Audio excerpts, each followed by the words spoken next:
Sejam bem-vindos ao canal Um Dia no Universo. Eu sou o Murilo e este é mais um vídeo de perguntas e respostas sobre ciência. E neste vídeo eu vou responder mais perguntas enviadas por vocês. Se você quiser enviar sua pergunta, me siga no Instagram que eu vou pedir perguntas por lá, ou também pode deixar aqui nos comentários do vídeo a sua pergunta para que eu responda nos próximos vídeos. Então vamos para a primeira resposta. No último vídeo, a Marina comentou: explica como são formadas as digitais no ser humano e dos pets. Esse é um assunto bem interessante. A gente pode começar a explorar ele partindo do fato de que as digitais são diferentes para cada pessoa.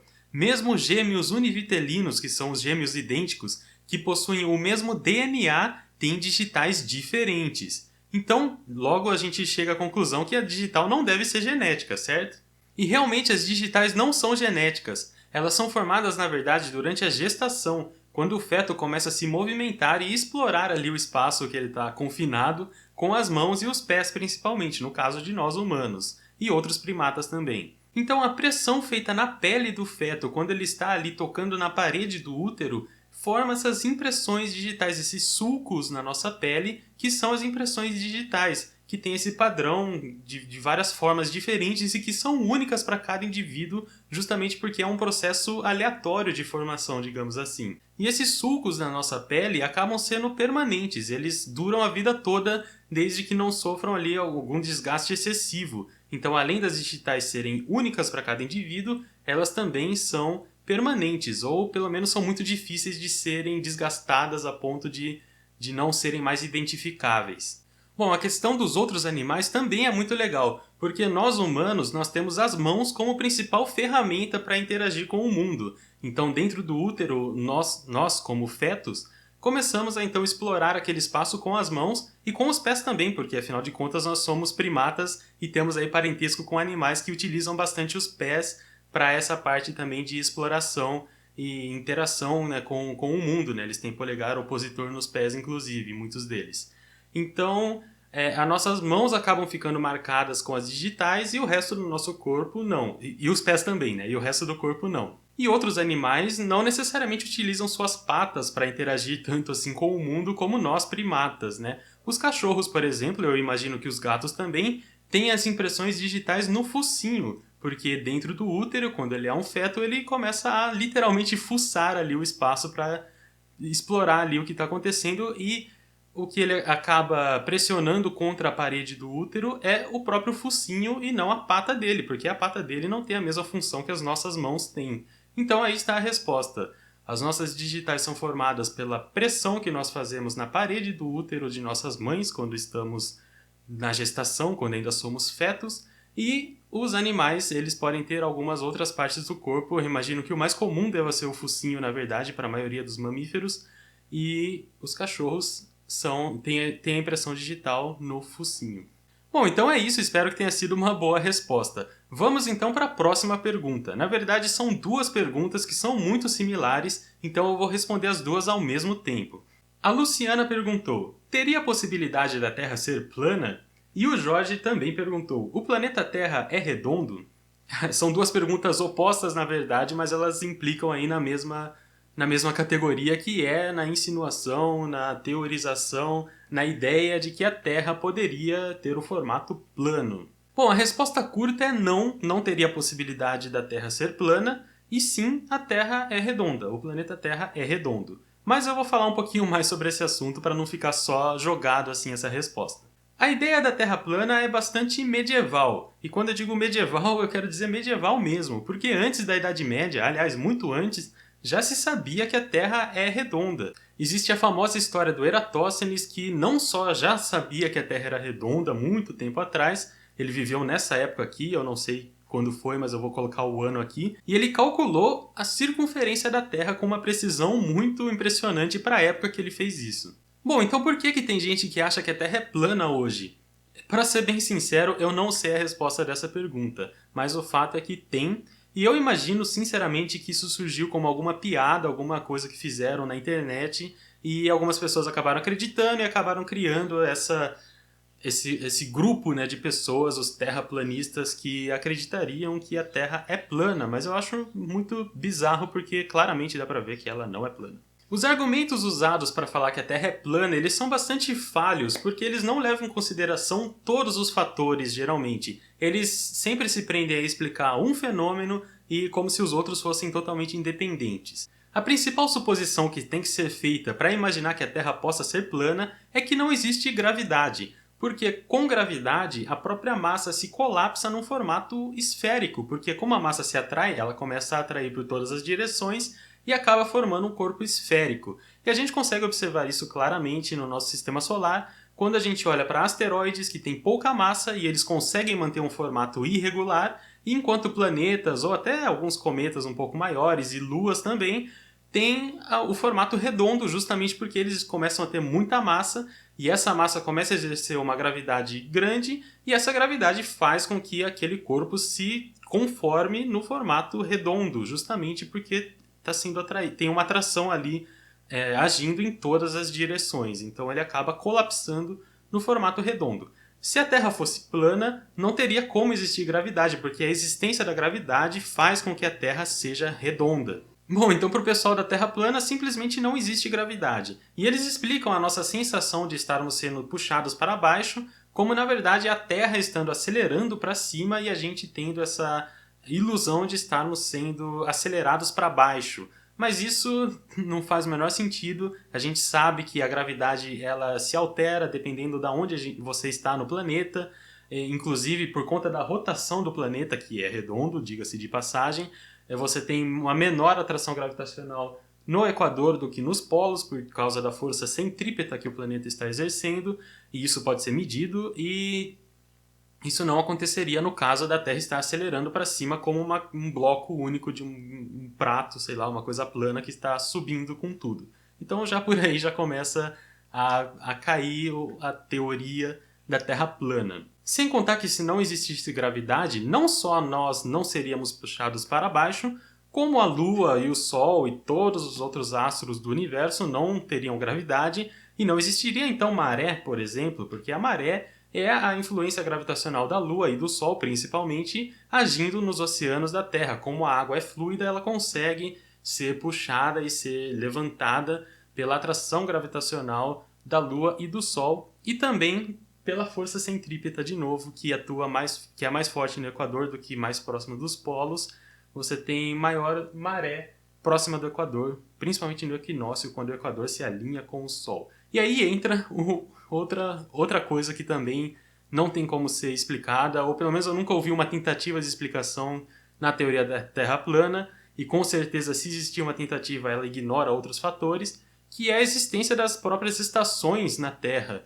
A gente tem 4 estações, outono, verão, inverno, primavera, são as 4 estações, e elas se devem à inclinação do eixo de rotação da Terra. Eu estou apontando ali porque tem um globo ali, obviamente, né? Vocês estão vendo. E elas se devem, então, à rotação...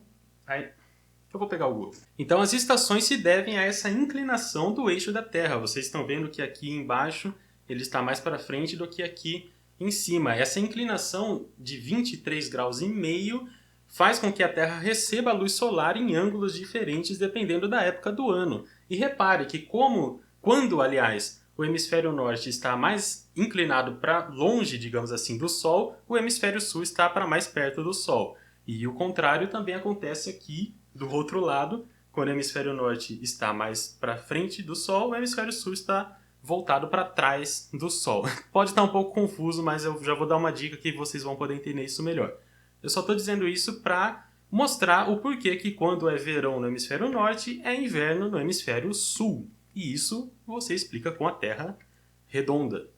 Mas enfim, explicações existem inúmeras. O campo magnético da Terra, as rotas de aviões usadas na Terra, que na verdade os próprios terraplanistas acabam usando para falar que existe uma parede de gelo onde seria a Antártica. Na verdade, você pode ver no canal Aviões e Músicas, que é muito bom. Eu não tinha planejado essa recomendação, mas você pode ver lá a explicação do porquê que os aviões não passam pela Antártica. As próprias distâncias entre os lugares não faz sentido naquele modelo da Terra plana centralizada no Polo Norte. Enfim, são inúmeras explicações, inclusive a existência, a possibilidade de vocês assistirem esse vídeo, porque essa tecnologia de internet e de envio e recebimento de dados só existe por causa dos satélites que estão orbitando o nosso planeta nesse exato momento e eles só podem fazer isso por causa da gravidade e porque a Terra é redonda. E, na verdade, por causa da gravidade, porque por causa da gravidade a Terra é redonda. Enfim, tá tudo interligado, né? No fim das contas, por isso que eu estava falando que a Terra plana, ela explica algumas coisas, né? Eles tentam explicar algumas coisas e não levam em consideração as outras. Tudo isso que eu estou falando está interligado. Vocês conseguem ver como tudo isso tá. A Terra é redonda por causa da gravidade e por causa da gravidade a gente consegue ter satélites no céu, a gente consegue ter maré, a Terra orbita o Sol e isso faz com que as estações mudem ao longo do ano porque o eixo sempre mantém a mesma orientação e uma hora ela está de um lado, outra hora ela está do outro. E isso, esse movimento todo, vocês podem ver inclusive no céu. E é isso principalmente que eu queria falar nesse vídeo.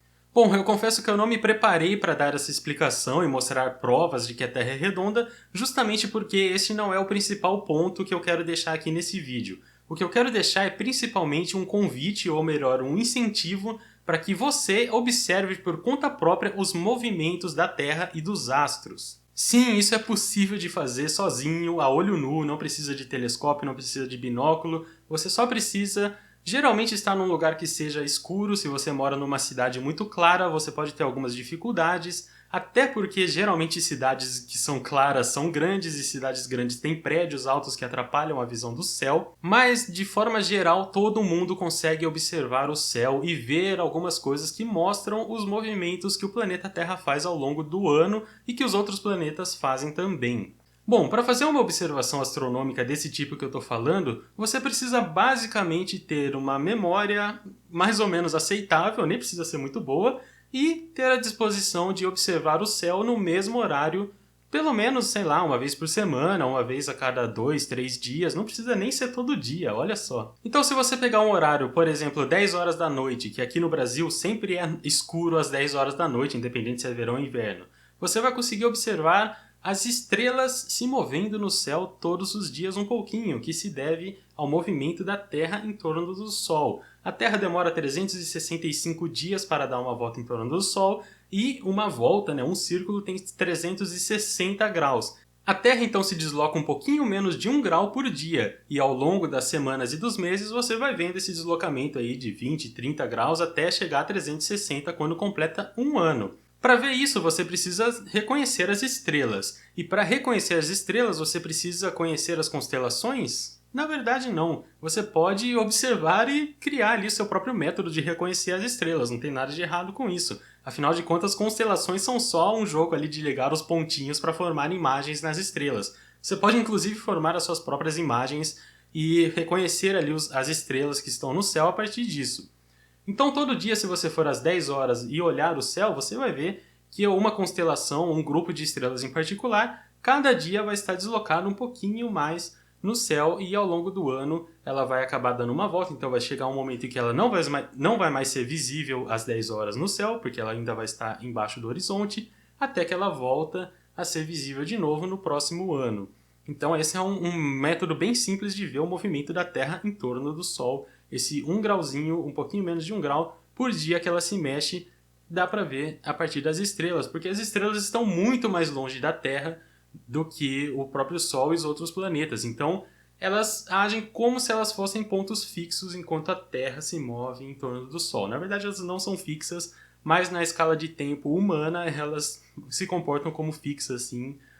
Dá para considerar que elas são fixas. Enfim, existem vários outros movimentos que dá para ser observado. Se você observar todo dia a Lua, você vai ver que na mesma hora ela aparece em posições diferentes e que essas posições descrevem um círculo em torno da Terra, na verdade uma elipse, mas aí você já precisaria de alguma coisa para medir, para ter essa noção de distância da Lua. Mas enfim, eu estou falando tudo de novo, sem binóculo, sem telescópio. No máximo você vai precisar de um óculos se você for míope como eu. Os planetas também se movem em relação às estrelas, justamente porque eles estão aqui bem mais perto da Terra do que as estrelas. Então a gente consegue ver, por exemplo, agora no final de junho, eu consigo ver a leste, ou seja, aonde o Sol nasce, logo após o pôr do Sol, nasce ali Júpiter e logo depois Saturno. Se você observar todos os dias ou todas as semanas esses planetas, você vai ver que eles estão se movendo em relação às estrelas que parecem de novo estar fixas no céu.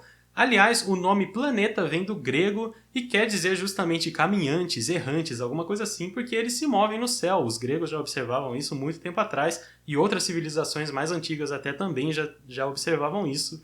De novo, sem telescópio, sem binóculo, sem nada. Bom, enfim, eu sinto que eu estou me estendendo um pouco mais do que eu gostaria, então eu quero indicar aqui também uma série televisiva francesa que se chama Espaçonave Terra. Ela foi dublada em português e existe no YouTube, você consegue achar facilmente.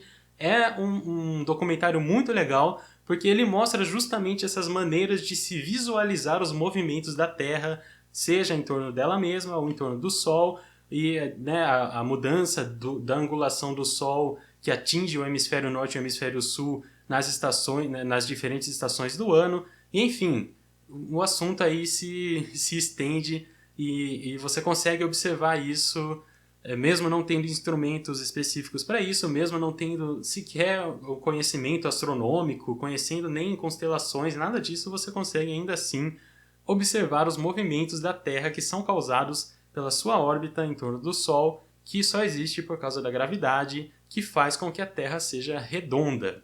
Espero que não tenha ficado muito confuso, muito jogado, muito maluco essa conversa que eu tive. De novo, eu falei tudo meio que no improviso, então eu espero que tenha sido aí um bom incentivo para vocês observarem o céu, que é uma coisa muito legal de se fazer. E quem sabe aí você não encontra um hobby novo e acaba se interessando mais pelo assunto no futuro.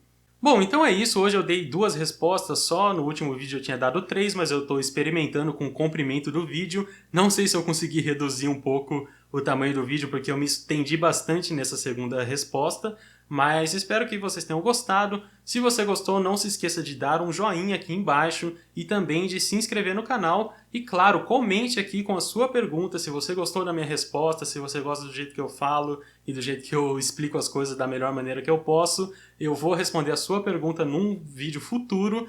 E então, né, deixa a sua pergunta e se inscreve no canal, porque assim você vê quando eu responder a sua pergunta. Se você já mandou pergunta, não se preocupe, eu recebi e eu vou responder num vídeo futuro. É que os vídeos também eles não podem se estender tanto assim. Muito obrigado para todo mundo que assistiu, todo mundo que mandou pergunta, todo mundo que gostou, deu joinha, se inscreveu e tudo mais e compartilhou. E até a próxima. Tchau!